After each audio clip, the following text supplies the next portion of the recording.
Hi, good evening, everyone.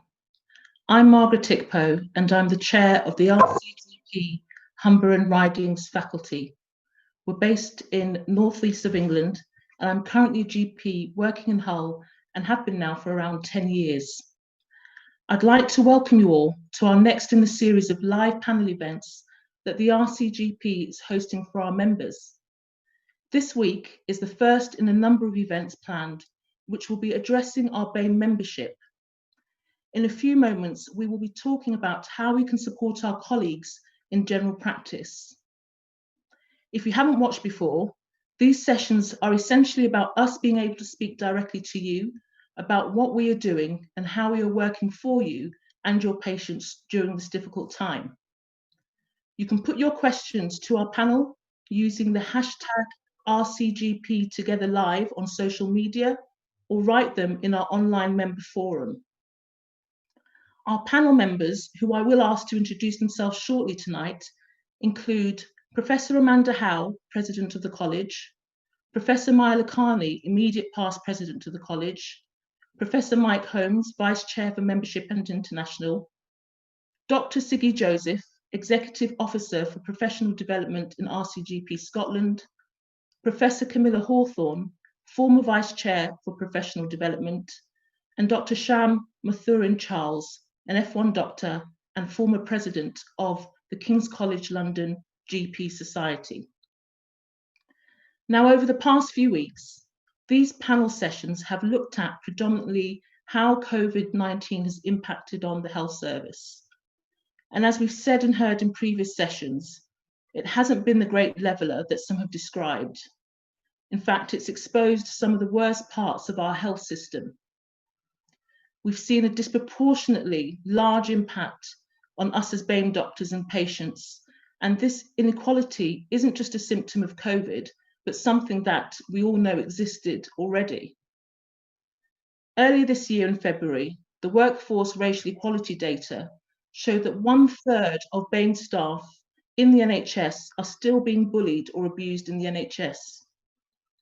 We have a lack of leaders in medical institutions and organisations, and BAME GPs are more likely to be referred to regulatory bodies.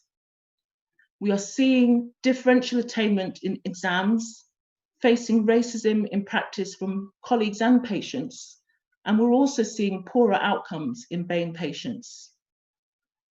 The college has been working on this internally and reflecting, trying to implement change to challenge this inequality.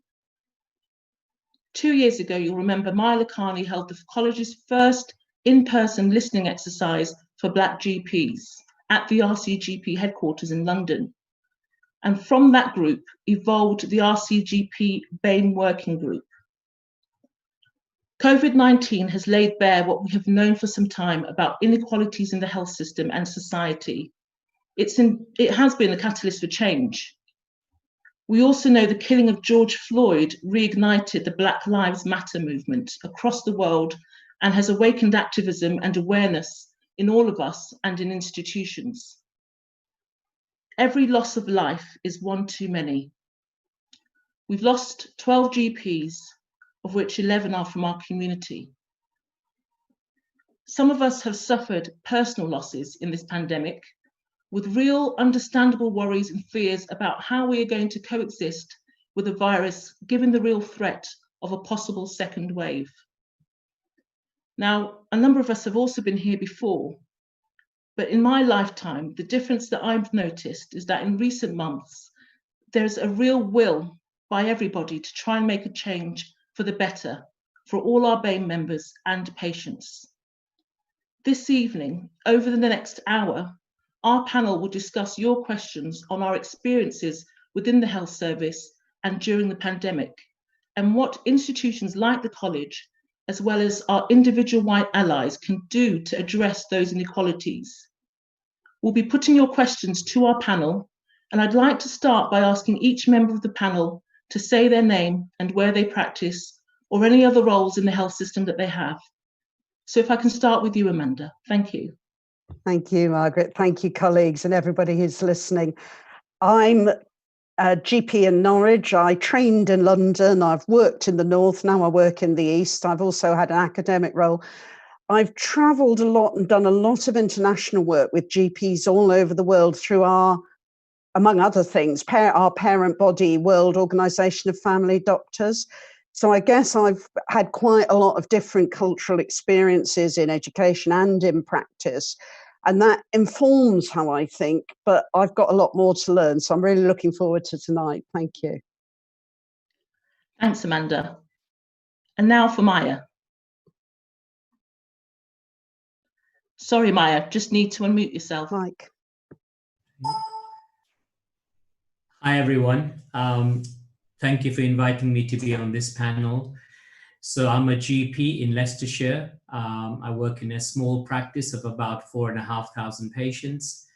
I also work on the National COVID-19 Clinical Assessment Service, which is a remote service that supports NHS 111. My other roles include being a CCG lead, where I've been preparing and helping to mount the response to the COVID-19 pandemic. And of course, I'm the immediate past president of our college. Thank you, Maya. And now over to Mike. Thank you, Margaret, and good evening, everyone. My name is Mike Holmes, and I'm a GP and practice up in the northeast of England, near where Margaret practices. I guess I'm at the other end of the scale to Maya, with a large practice of almost 100,000 patients now across York, Hull, and Scarborough. And I'm currently the vice chair at the RCGP for membership and international. Thanks, Mike. And over to Siggy in sunny Scotland. Hello, good evening, everyone. Thank you for inviting me to sit on the panel. I've been a GP for about 17 years. I work semi-rurally just outside Edinburgh, and I've got a role with National Education Scotland, helping to organise the GPST programme at various events. Clinical Lead for Leadership for Integration, which is the Scottish Government project. And I'm the Executive Officer for Professional Development Planning for RCGP Scotland. Thank you, Siggy. And now over to Wales, Camilla. Hello, and welcome everyone to this webinar. I've been a GP now for 32 years. I'm working in a salaried position in a small practice in the South Wales Valleys. I'm also the academic head of the Graduate Entry Medicine programme at Swansea University. I'm a Bevan Commissioner, and I'm past Vice Chair for Professional Development for the RCGP. It's quite a mouthful. Thank you, Camilla. And over to Sham in London, I think. Hello, good evening. My name is Sham. I am a current interim F1 in London and an ex-medical student. I'm the outgoing president of the King's College London GP Society, and I also co-founded the African Caribbean Medical Association to help medical students find Black role models. Thank you, Sham. And thank you to all of you again for taking out your time to join us this evening. So I'm going to ask Amanda, first of all, as our president, if that's okay, to talk about the work the college has done over the last year. Amanda, what have we done as a college trying to improve our experiences as BAME members? Thank you. As you mentioned in your introduction, Margaret, we have been, I think through my experience of the college, but particularly over the last year as a consequence of Maya's president's listening exercise, where he explicitly had a number of conversations about whether ethnicity was influencing for good or bad the experiences of our members, and he convened different groups. And that led to me picking up that ball and starting with other colleagues, of course, including the Chief Operating Officer, Valerie Von Dick, to have serious conversations about updating our equality, diversity, inclusivity strategy. We had a group of people drawn originally from the President's Listening Exercise who acted as an expert forum, and they've done an awful lot of work to inform our thinking. And out of that, we've produced an action plan, which was up and running before COVID, but of course, some of the issues around COVID that have highlighted differential risks for people from BME backgrounds, and then the death of George Floyd has given this real momentum. So we've got the action plan, which has now gone out to consultation through council, faculties, and it's got 5 work streams: training and education, awareness raising, including profile and images and access, representation and inclusion, working with other stakeholders. Of course, we've also been informed by things like the BMA have had a recent, push on issues around racism and trying to address that, and then ongoing professional development. So people who are listening, you'll hear a lot more about this in the months to come. The BAME action plan will get into its implementation phase, and we need to make choices about how to really make this make a difference. And hopefully you'll get in touch through your faculties to help us with this as we formulate the goals and the outputs, and join in the conversation on the members forum as well. So lots more I could say about that, but that's the particular framework that the college is working with at the moment, and lots of the issues that we're going to talk about tonight, mentorship, leadership, they're in the action plan. So hopefully that will give us a real way of going forward. Thank you. Thank you, Amanda. Now, and you mentioned there are quite a number of action points in that action plan, and I have been asked by several members through various forums how they can get involved, and you've mentioned the faculties. And I'll say to anyone who's watching, if you're not sure who your local faculty is, all you need to do is go to the RCGP main website and click on the heading. I think it says RCGP near you, just to find your local faculty. Because I always say, and I know I sound like a broken record, if we don't get involved, we can't enact change. So moving on from what Amanda said about leadership and mentorship, we know that outreach to non-white communities has been a long-standing issue. What does the panel think we could do better to ensure that BAME doctors are given opportunities to progress in their careers and assume leadership roles? So if I can come to Maya and Sham, I'll come to Maya first, if that's okay. So that's a great question. I mean, can I start by saying I think it's so good that we're having this discussion. Sometimes I think this is a very difficult conversation to have because it's almost taboo, or people get defensive, or they're afraid of being critical of the NHS or of medical institutions. But I think it's really important that we're open and acknowledge that there are issues that need to be sorted. So I agree with Amanda. Actually, I see this as an opportunity. I think we're at the tipping point. We've got a collection of factors that have enabled us to move forward. So I think we should acknowledge that this is a very good time. So the action plan that Amanda has described, I think, has all the right things in it. I think it's a very good action plan. And one of it obviously is outreach. So how do we make the college more accessible to BAME doctors? One of the things I found in the listening exercise and from hosting the new member ceremonies and visiting faculties is how the profession is changing. We're all aware of the gender equality and the feminization of the medical workforce, which I think is a great thing. I think it's enhanced the profession and our values and patient care and quality and standards. Now we're saying BAME doctors coming forward. In some ceremonies, maybe 40, 50% of graduates were BAME doctors. So I thought, notice this phenomenon. I think it's fantastic. So how do we make sure that they have a voice? And, everybody knows all the research across medicine, healthcare, society shows that, our institutions don't always reflect the populations that we represent. So I think we do have to do something strong, and so I think it's about leadership. So I chair the Faculty of Medical Leadership. I think so one way is to give opportunities for Black doctors particularly, because I think one thing I'd like to say, I found that the BAME group is very wide. You can't lump everybody together.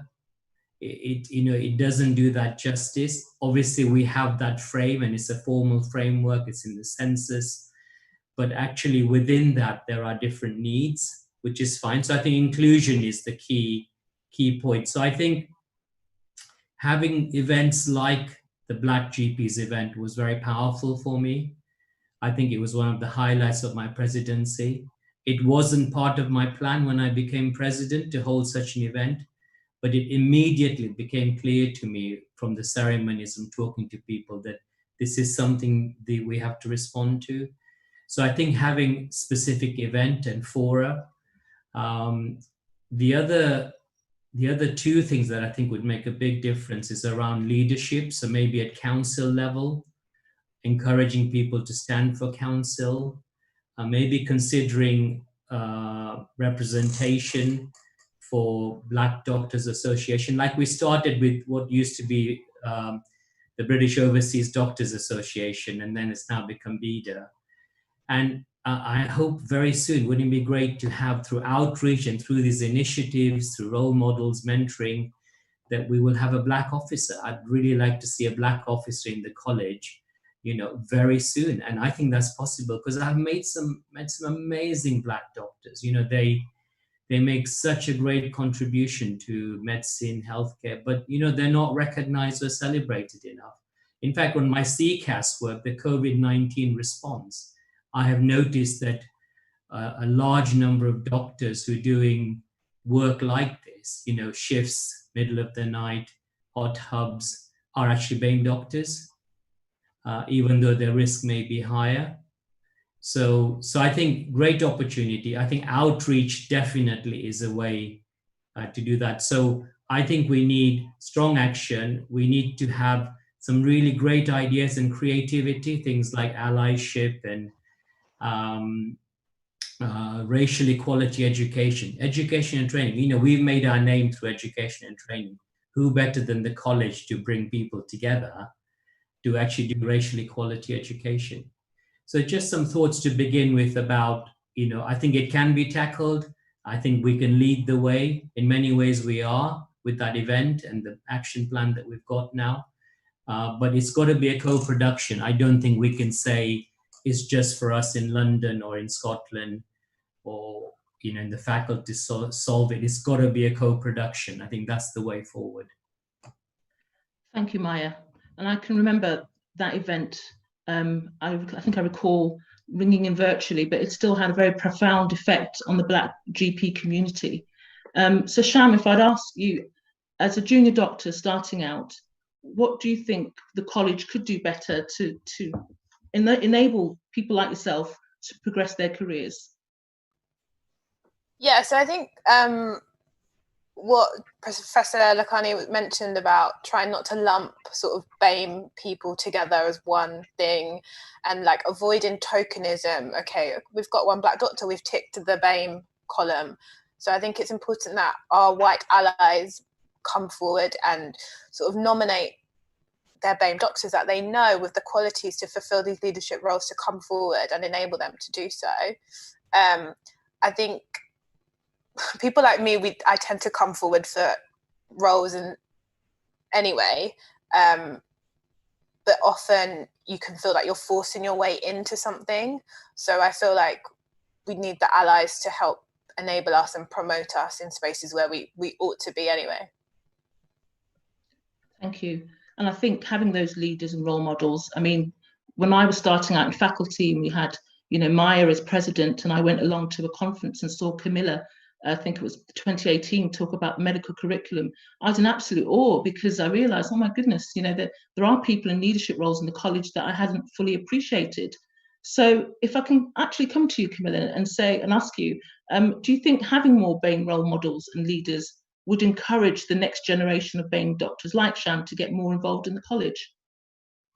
Yes, I think having more BAME leaders would definitely act as good role models for people, and people look for we all know, that from medical students onwards, we're searching for role models, and we're searching for human role models, people who you can look at and not just look up to, but also think, oh, I could do that. Maybe I could be like that.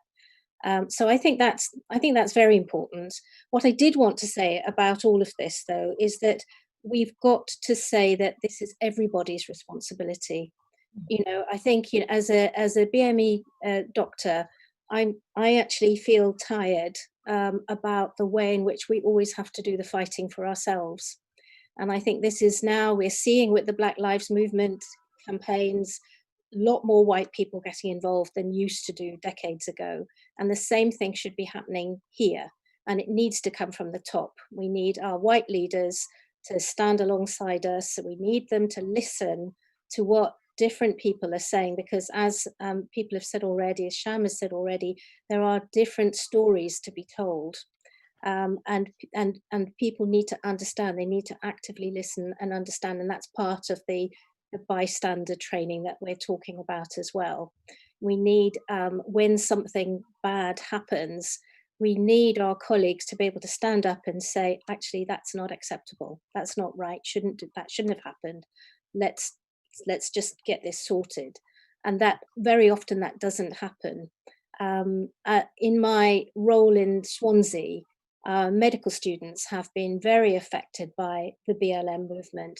And they have written to me a collective letter in which they talk about the multiple microaggressions that they experience every day, the little throwaway things that people say that constantly remind them that they're not part of the mainstream, and how that diverts them from thinking, how it diverts them from learning, how it diverts them from concentrating, and how it diverts them from progressing. And again, you know, I've actually just written to all our NHS colleagues in the Swansea area to remind them of this and how important it is to be very aware of what we say, or those little throwaway comments in the corridor, a nice sunny day, maybe saying to somebody, I suppose you like this sort of weather, don't you? All of that stuff is just not acceptable, and it completely puts you off. And it's been said to me so many times, I get really fed up. So I think it's very important that happens, because at the moment there's no real accountability in the system, and it just carries on and it carries on. So yes, there's a lot to be done. We're making a really good start. I really like the action plan, Amanda and Maya. I've seen it. I think that there's going to be a lot of work to be done, isn't there? And what we need to do is not just have the fantastic thoughts and the fantastic aspiration, but we then will need to be able to see the product as well and just see how it's changing. You know, over many decades, I've been looking over my shoulder, waiting for the BAME doctors who I know are coming up behind me, and they're just not there. They're starting to appear now, but 20, 30 years too late. Where are all the ones in the middle? I don't see them. So yes, we've got a long way to go. Thanks. Thank you, Camilla. And I hear you with regards to just the exhaustion of conversations and being tired. But it feels like we've got now a new collective, renewed energy from the collective buy-in that we have, and even looking to some of our college, you know, white leaders. And I think I'm going to bring in Mike here, because you've had a profound effect on me as a GP, a Black GP, you know, giving me that impetus that actually I could do anything that I really wanted to do in college if I, you know, did A, B, and C. So you've been a really good mentor. One of the questions that has been fielded to us by Jackie McLeod, who couldn't be here today, is asking about equity in practice awards. And is that something the college would consider? Typically, diverse populations are more dependent on the quality of their primary care team for great health and care and advocacy. And then I think, yes, in short, the action plan is committed to explore the development of a diversity kite models and individuals who are exemplars in EDI matters. But I can recall in the last year, there's a GP called Imohi, who is another inspiration, who won an award for her faculty for the work that she was doing. And there have been other celebratory events that have had similar awards. And you've done a lot of work with the Observed GP. Do you want to tell us a little bit more about that, Mike, and how people can actually get involved in the college? Yeah, thanks, Margaret. And yeah, I was fortunate to present Omon with her award at the Northwest Faculty Dinner, and she's doing some amazing work up there. So it's good to congratulate her again. I think getting in, you talked about getting involved in the college, and there are so many different routes through faculties. There's so much information on our websites, online forums, social media. I've been really thrilled to be involved with GP societies, and Sham was president of one of the GP societies at King's. And I think that's a great route to access the college activity early on, as well as through our committees at every stage of your career. So through AIT committees, first fives, late career and retired members committees, our junior international committee, as well as all our community groups. So there are lots of opportunities to learn about and find out about what happens at the college. I think in terms of equity and practice awards, I think that's something that we absolutely need to consider. You know, I think the BAME action plan is a really good start for the activity in this area. You know, from raising awareness, making sure that all our materials have BAME representation, whether that's on our website or in our educational materials, CPD materials. It's absolutely critical. And I know Amanda and Maya have been working hard with the team to put that action plan together. I was absolutely delighted to be supporting them during the President's listening exercise and in the months since Amanda's taken over the presidency. Just a quick word about Observe GP. You know, Observe GP is an online portal that gives access to applicants to medical school to work experience. And our membership team have created that over the last 12 months or so. And it's had already a profound impact. I think we've had 10,000 people register for that service, which is potentially up to almost 50% of everybody applying for medical school. And I think this is a real leveler. It gives everybody access to work experience to enable them to apply to medical school, irrespective of background, of race, of who you know. And for me, I'm really, really proud of the team putting that together, because I think it's a real positive step in the right direction. Thank you, Mike. I'm also thinking about our international medical graduates, because particularly in this part of the region, Northeast, we have a high number of international trainees. Siggy, if I could come to you and ask you, what sort of things are you doing in your locality to assist international graduates and integrate them into the system? Hello, thanks. I think as Maya was saying, for many years, perhaps when I was around the time I was training, you didn't want to recognise that there was a lot of differences from international medical graduates or BAME communities. And actually now I think it's about celebrating the differences that we bring to training and actually the profession. We're very fortunate in Scotland. There's been a lot of different communication skills courses and things we've tried over the years at National Education for Scotland, but most recently, very successfully, we've had the STEP programme running through general practice training, which is specifically accessible for international medical graduates that come to the programme. It's a series of short mornings, and we look at celebrating differences, but also talking about communication skills, particularly in Scotland, between Glasgow and Edinburgh. There's so much difference in what a sentence can mean, so let alone the rest of the country. So we talk about, you know, what do they say and what do they mean, colloquialisms in consulting, and also talk about diversifying the trainees' experiences, because we find that quite often the specific cultural groups of trainees will then study together, spend all their social time together. And there's a real emphasis on talking to them about, you know, watching Coronation Street or Emmerdale and going to the theatre and listening to radio, you know, Radio 2, listen to the British radio stations to get used to the way that people speak here and the topics and things that are important to the community. Local radio and local theatre is something we often talk about. And we very much encourage them, particularly around the time of CSA preparation, to not stick with their particular groups. You know, for example, all Indian trainees, instead of them all studying together, we try and get them to mix into their, you know, the groups or practices nearby, so that they're getting a varied experience. And again, I think we talk also about just kind of explaining the hierarchy and having some transparency in the hierarchy of the college. You know, what does an executive officer mean? What does this mean? How can you join the college as an AIT? It's great to see what Sham's doing already. You've obviously got a lot of insight into ways to get involved at a young age. And so it's trying to kind of explain what's available as well to the trainees. Just all trainees, but particularly IMGs who are coming in who don't know what the structures are. Thank you, Siggy. I think we were discussing something similar in a trainer's workshop earlier today.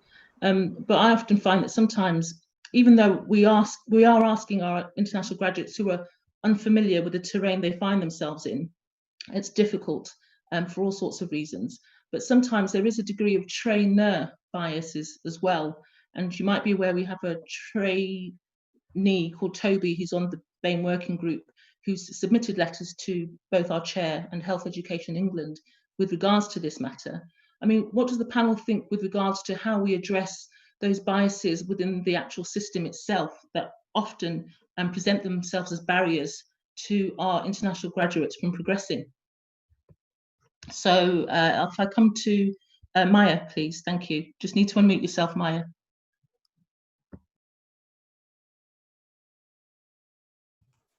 Yeah, no, the observation I'd like to make about supporting international medical graduates who make a huge contribution to the NHS is around helping them right from the beginning. So, you know, sometimes our focus is on the exit process, you know, the exam, or what happens to people at the GMC. I mean, there's no doubt people are disproportionately referred to the GMC for reasons that are not easily explainable. But actually, we've got to look at the upstream situation. So right from induction, imagine one of us going abroad to work in another country and just expected to know the culture, the systems, the processes, the protocols. You know, how much do we invest in induction per se?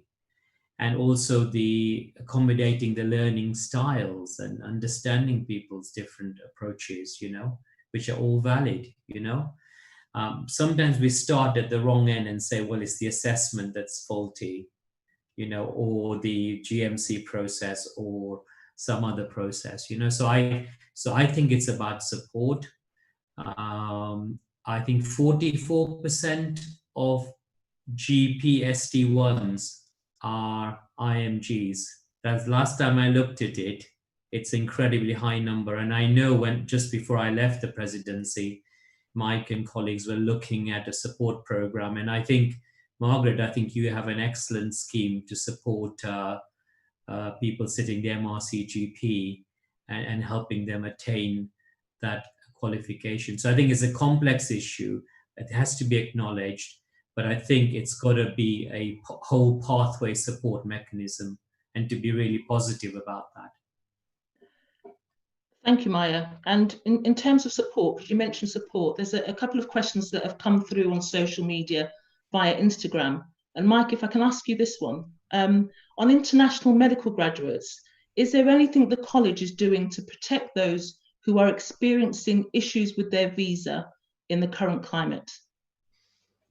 Yeah, thanks, Margaret. I think we recognise this is absolutely an issue, and Maya, and I think Maya's point about 44% of international medical graduates, or 44% of ST1s are now international medical graduates. That does vary around the country, and in our part of the world, Margaret, in the coastal, more deprived areas, I think we have 75% of our intake as international medical graduates, which is a real challenge for us. So we need to work with that community and help them embed into our community, so that they want to stay part of that community and look after our patients and our population. And I know we're looking at ways of doing that from a human perspective.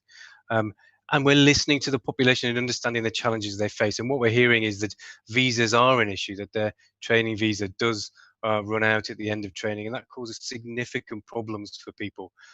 So at college, we're lobbying NHS England and Health Education England to look at ways that we can find solutions to that challenge. And perhaps one of the solutions is that the visa is for 5 years instead of 3, so that that transition from GP trainee into the workforce is into the qualified GP workforce is seamless. So we are having those conversations. We will be bringing this to the attention of the Home Office and doing what we can to support our international medical graduates. Thank you, Mike. I think that brings us nicely on to the issue of differential attainment in medical examinations. There's been a lot of debate, particularly in medical schools, about the curriculum at an undergraduate level and how it doesn't quite address the populations that they serve. So given your experience in both fields, Camilla, I wonder if I could ask you for your comments on this. So I agree. I think differential attainment is a big problem, and that needs to be acknowledged. It needs to be realised that it's a problem almost everywhere you look. So it's not just in general practice exit exams, it's in all the other postgraduate medical exams, and it's in undergraduate medical exams too. And in fact, if you look into other subject areas at university, it's there as well. So this is, an endemic problem that happens everywhere. For the college, I think we've learnt a lot following the judicial review a few years ago. Although the CSA was not found to be either directly or indirectly discriminatory, there were a lot of messages that we took home from that whole episode. We have looked at the ethnic mix of our examiners, of our cases, of our role players. We're really working hard at trying to make that exam as fair an exam as it can be, considering it's a standardised exam that's delivered for everybody across the whole of the UK. And the focus from the judgment of the judicial review was that it really ought to be on doctor training. And I would recommend to people a recent GMC report called Differential Attainment, Fair Training Pathways. Because one of the questions I know we've had is, what evidence have we got of trainees' experiences? And in fact, it is all written out there in that very comprehensive GMC report. We all know of international medical graduates. When you go to another country, you don't start at the top of the heap. You start somewhere near the bottom, which means you don't always get the best jobs. If you'll come with a partner, you may be at opposite ends of the country. If you've got small children, it becomes a huge problem with childcare, with no grandparents nearby to help. And I know of trainees who've sent their children back home to the Indian subcontinent for months and months at a time while they're sitting exams. And the stress and distress that causes to everybody is incalculable, and also as to how then you perform. It just sort of breeds on itself. Also, we know that the influence of having good social networks on academic performance is surprisingly important. This is work that Kath Wolf has done from UCL. And she has shown that people who perform well in academic exams, if you look at their social networks, they're much wider than those people who are on the edges of social networks, which again, if you're coming from outside, you're more likely to be. It's not your fault. It is just how long it takes to build up those networks. What should we be saying about our curriculum? Well, again, my students in Swansea have written to me to say that they feel that our undergraduate curriculum is too white, ethnocentric, and that we are not preparing them for working as doctors in the multicultural community that the UK currently is. And I agree with them. And in fact, again, we are just about to start an overhaul of our curriculum to make it as diverse as we can with the help of the students. We're doing it together. And I think that that's something that needs addressing in many places. I know it's not just Swansea alone. I think also that if we're returning now to GP training, we do need to depend heavily, and we do, upon our trainers, our GP trainers, because they're the ones who are best placed to raise confidence in our trainees, to give them the support and some of the backing that they need. And it isn't necessarily academic backing, it's backing in almost everything, and confidence, overcoming exam anxiety, explaining cultural norms, as Siggy was saying, providing emotional support, and helping people build social networks, because I've heard of cases where IMG trainees have not been allowed into study groups with local GP trainees. It sounds awful to say, but it happens. I hope it's happening less and less. But of course, how can they build those networks? They're stuck forever on the edges if they're not allowed in. And somebody said, I think it was said in the King's Fund report recently, what's the difference between diversity and inclusivity? And I love this because inclusivity is being invited to the party, but diversity is being invited to the party, but inclusivity is being invited to dance. And that's really what we should be doing. Thank you, Camilla. That's amazing. And I wondered actually, because we are doing something similar with the Hull and York Medical School, but in terms of overhauling the curriculum, but with the involvement of the students. And Sham, if I can come to you, and then Amanda, given your recent experiences in medical school, was there anything you wanted to particularly share with the group and everyone else with regards to what you felt the medical curriculum offered you? Yeah, I do. As Professor Hawthorne said, I do think it's quite Eurocentric in its approach, and I do think that's because all the diseases that we learn are not new. They've been around for hundreds of years, and medical schools have been around for hundreds of years, and the curriculums just don't change. They just carry on. You get introduced to new medications, but with the diversity that's come in this country, it should be reflected more in the curriculum, because as Professor Hawthorne mentioned as well, you go out into a diverse hospital or GP practice community and you're not seeing what you were taught. And I think it's important that you learn these things at medical school, because that's where you're supposed to learn medicine and where you're supposed to learn to be a doctor. And how are you expected to act accordingly if you haven't been taught that? And that's not just diseases and medications, but also in communication, how you speak to people. You know, BAME communities are known to have inequalities in health and have high utilisation of healthcare. If these are the largest populations that you're going to be treating, you deserve to know what you're going to be treating.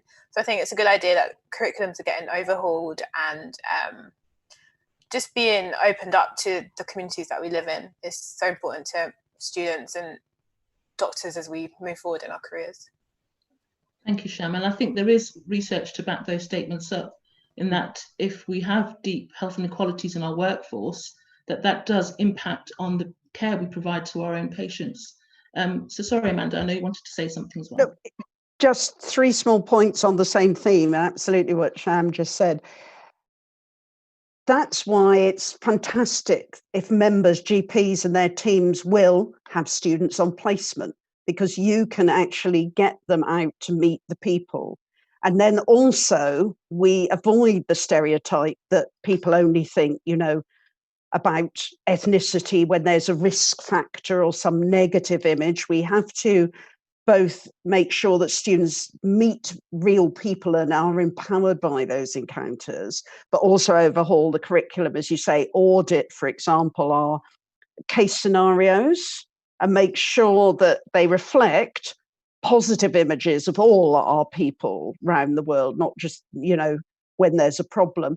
The other thing I thought listeners might like to know is that the college has worked really hard over many years to build bridges with medical schools and academic groups.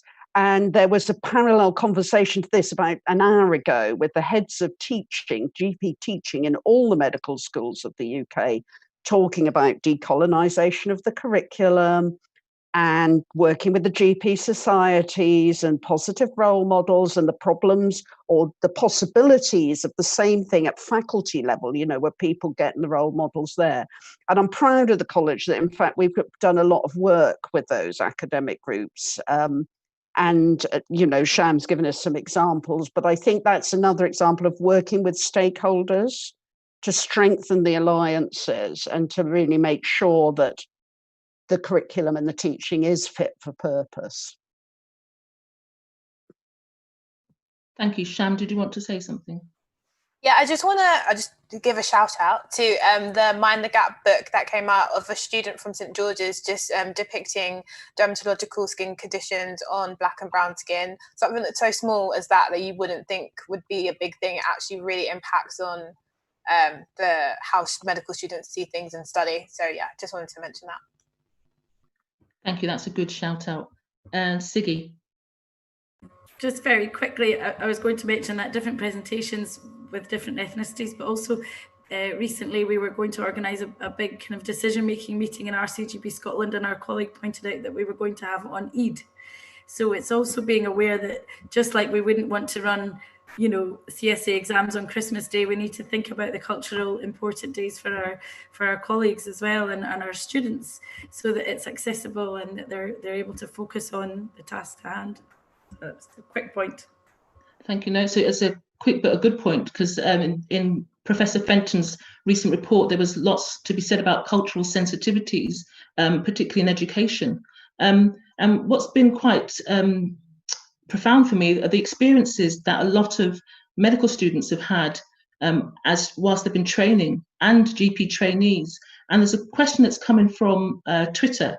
So if I could ask either Amanda or Mike this question, and it asks, does the RCGP have any data on specific experiences of BAME doctors in training? What have been the common themes, and what action plans are in place currently? Shall I go first, Mike, and then you come in? So what I know is that actually we probably don't have a full enough picture. For example, the BMA discussion earlier in the year said primary care staff aren't involved in the NHS staff survey. So all the data on experiences of racism, you know, we haven't got that. And one of the things we've said in the action plan is, with other stakeholders, we really need to make sure that those experiences are monitored, quality assured. The same, I think, trainers, and Camilla will probably be able to comment on you, Margaret, but you know, do get training in making sure that their registrars are supported if they're having negative experiences. But how deep does that go? Now, again, hopefully if we do some more training, bystander training, across practices, across different teams, people will feel more empowered. I've seen some good examples of freedom to speak up champions, so that people know who they can go to if there is an issue and it's very clear that it's okay to talk about it. But in terms of detailed data about the extent, I know what we've got in our university. That's not under the college's remit, but you know, you can access some of that. So I think we've probably got a bit more work to do to put that together, but often those data are held by other stakeholders, which is why we need to collect them and work with other stakeholders.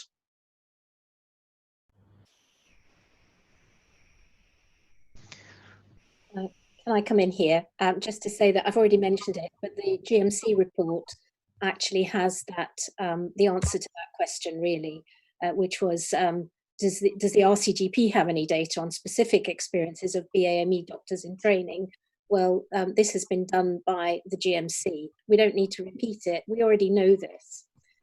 What we need to do now is, what are we going to do about it? That's what matters now. Yeah, exactly. Thank you. Mike, you wanted to say something? Well, I think I just wanted to give examples of what some things that could be done about it. I think, you know, I've been really fortunate to be surrounded by leaders from BAME backgrounds, yourself, Margaret, Camilla, Maya, Valerie, and others. And what I learned from them, I learned about the permission to be a white ally, to really speak up. And I wouldn't really have felt that had I not been involved in conversations with colleagues. And I attended some meetings run by a faculty board member in Yorkshire, where we talked about this as a community, and members of the BAME community, white community, in these meetings, and really sort of talked about what we can do. And I think that actually that empowered us to do stuff. And I've been able to speak out when colleagues in my practice have experienced racist situations, racist comments, microaggression. And I think that's really important, the fact that we talk about these things, that we talk about the importance of white allyship, and empower people to speak out, because that's absolutely critical, I think, as we move forward. There is a question on YouTube, and where they're asking, how do we empower people to speak out? Because from a survey I did, which some of you have that survey, what I felt was quite profound was the volume of responses that I got from people that didn't feel that they had that voice. Now, when the issues happened within my own practice, it was easier for me because I was in a position of, partner, leader, whatever you want to call it, to be able to enact change. But that doesn't often happen. So what can the college do to support BAME GPs when racism is raised in the practice? Maya, if I could ask you that. So unfortunately, that does happen too often. I mean, that's not just me saying that, that's the research is out there. It's been summarized in various journals. I think one thing is a mindset change. So for example, a lot of people are still at the stage, oh, I'm not possibly racist. I can't be a racist. They're referring to the time when there was overt racism, which was black on white, white on black, but there's very clear segregation. Our concepts have changed totally now, so it's more about microaggression, and it also affects the second generation BAME doctors. So at several events I went to, I heard of people who were born and bred in this country, went to medical school here, are specialists and GPs, but their experience, some of the things was, I just could not believe it. For example, a very story of a black GP being mistaken for a cleaner in a large practice, and not just once, but repeatedly. So I think the way here is we should set a rule that feelings of racism or unequal treatment should be believed as a default. So your presumption is this is actually happening. But because it may not meet these, the 50s and 60s definition of overt racism for some people, because people become defensive, don't they? We can't possibly be racist. How can we be? But actually the evidence, the definitions are very different now. So I think it's about racial equality training. And I am concerned that general practice and primary care is outside of the normal monitoring frameworks. So Amanda mentioned, and I agree with her, that the staff survey of the NHS, which is the world's biggest staff survey, very powerful survey, very scientific, great source of data, doesn't include primary care, where 90% of contacts take place. All the legislation and equality guidelines don't strictly apply to independent contractors, like the race standards that trusts have to follow and are mandated to. So we kind of in a silo here where, we have a different set of rules that are operating. And I think the college can do a great deal more. It is actually taking a lead in this already through its work in education and training and setting standards to say, look, trainees' welfare is of paramount importance. When they raise concerns, the default should be belief, and to use a new framework, the evidence base for assessing problems like this. The final thing I wanted to say on this, I hope we can support the establishment of a race observatory. There's a lot of talk on a national race observatory that collects data about all these things. At the moment, it's too dissipated. There isn't really a central repository, but evidence and data is going to drive improvements here. Thank you, Maya. You mentioned being outside the regulation in terms of us as independent contractors, rather. But when we are regulated, we know by certain bodies that we suffer the harshest punishments. Does anyone on the panel particularly have an opinion about how do we overcome that and support our staff when they are given those punishments? And how can we address this in the health service? How does the college go about that? Camilla, thank you. Well, I think however difficult it may be, we need to support our colleagues to the organisations that are the regulators. And we ought to be making representations. We had this with the Bauer-Garber case, of course.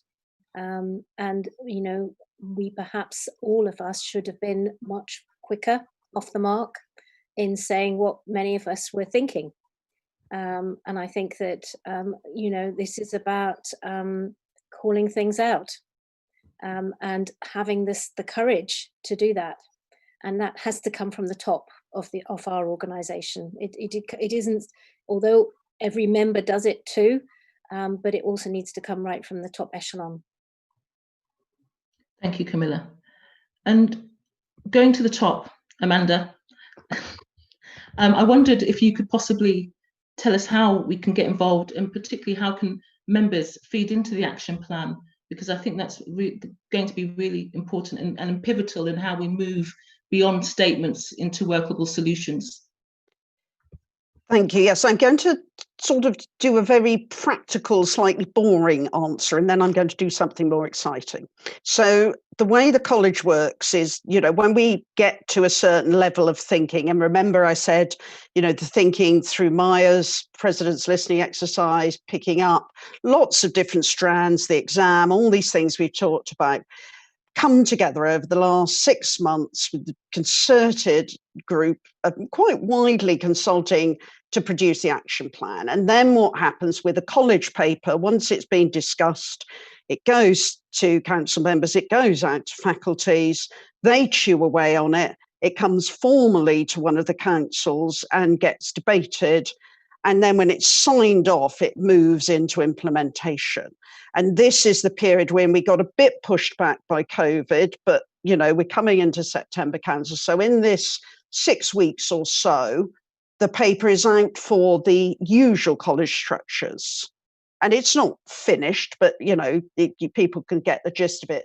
So if you're involved with your local faculties, you should be able to access it there. Now, I don't want to overwhelm the faculties if all our members email them and say, let me look at the action plan, please. That's going to be dragged. So I think, and actually it's something on my to-do list, but we did say that we would put it into the members' part of the college website so that people could look at it, and then we'd have a way of feeding back on it. And that was something that's being actioned sort of as we speak, and we'll pick it up and finalise it tomorrow. It may be up there already.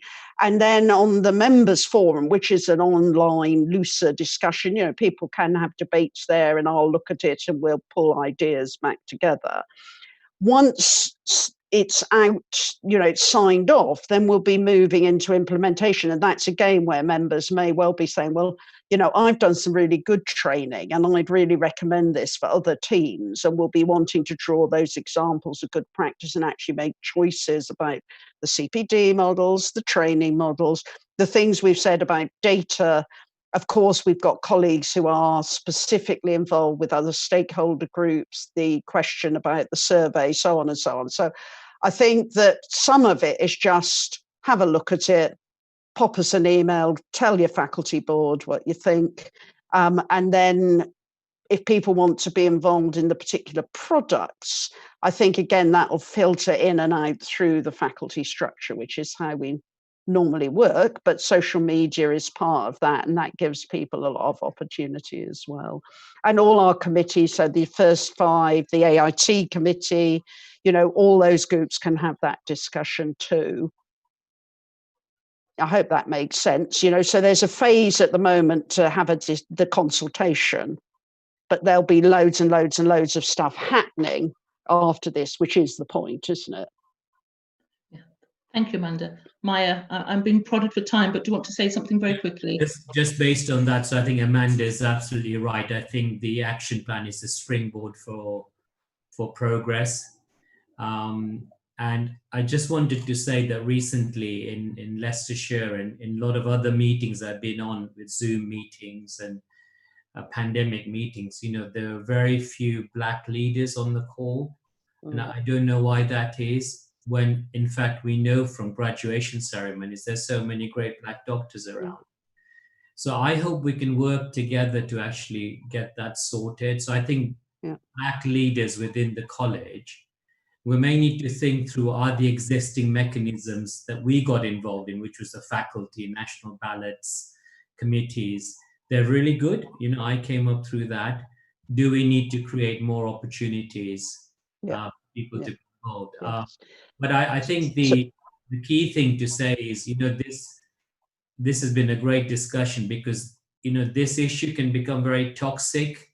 There's a lot of polarization in medicine and in society, but actually we have a lot more in common, about standards, about patient care. It's great when you see that gelling of people from different communities working together on same problems. I think the college can bring people together. So I think this is what we're showing today, that by collective action and co-production, using an evidence-based approach, this is a complex situation. Anybody who thinks there's a simple answer to this, I'm thinking, let's discuss it. It needs multifaceted. And this is a great start. The action plan, I think, has got all the right headings to develop progress. Thank you, Maya. And you're right, you're absolutely right. There's more that unites us than divides us. Now, there are a number of questions left, but we can post them on the member forum, and I can give you details later for that. I just want to thank everyone for coming, especially to our panel members and those of you who've joined us through different forums. Special thanks particularly to Grace, Antoinette and Bryn, who've been behind the scenes and have made this possible. Don't forget, we have our COVID resource hub, which you can access through the RCGP homepage, and keep up to date with what the college is up to across the UK. Our next session will be on the relationship-based care and will be chaired by Martin Marshall. There's a fantastic panel ready to answer your questions and discuss their experiences, and that's on the 30th of July. However, on the 29th of July, there's also another relationship-based teams discussion that Amanda's going to be chairing, and I think Mike's going to be present on that too. This particular event addressing our BAME community is the first of many, with specific focus on our membership and how we drive the action plan forward, details of which can be made available through the member forum. So thanks again, and I wish you all a good evening, and please remember to stay safe. Thank you.